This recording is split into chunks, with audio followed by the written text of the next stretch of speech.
ঘরের মধ্যে এই তিনটি জিনিস থাকলে এখনই তা বাইরে ফেলে দিন, নয়তো জীবন হয়ে যাবে নরকের মতো।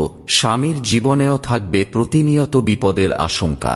জানার আগে হে প্রভু রাম, যে ভক্তরা লাইক করে কমেন্টে জয় শ্রী রাম লিখছে, তাদের তুমি সব বিপদে রক্ষা করো এবং সব সমস্যায় তাদের পাশে থেকো।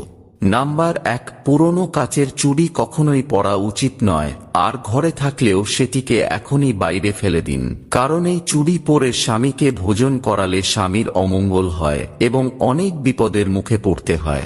নাম্বার 2, অনেক পুরনো নারকেল যদি আপনার ঘরে পড়ে থাকে তাহলে আজই সেটি বাইরে ফেলে দিন, কারণ নারকেল নষ্ট হলে সেই বাড়িতে আর কোনো দেবদেবী বাস করেন না। নাম্বার 3, আপনার ঘরে যদি ভাঙা চিরুনি থাকে তাহলে আপনার উচিত এখনই সেটিকে বাইরে ফেলে দেওয়া, কারণ ভাঙা চিরুনি মা লক্ষ্মী একদমই সহ্য করতে পারেন না।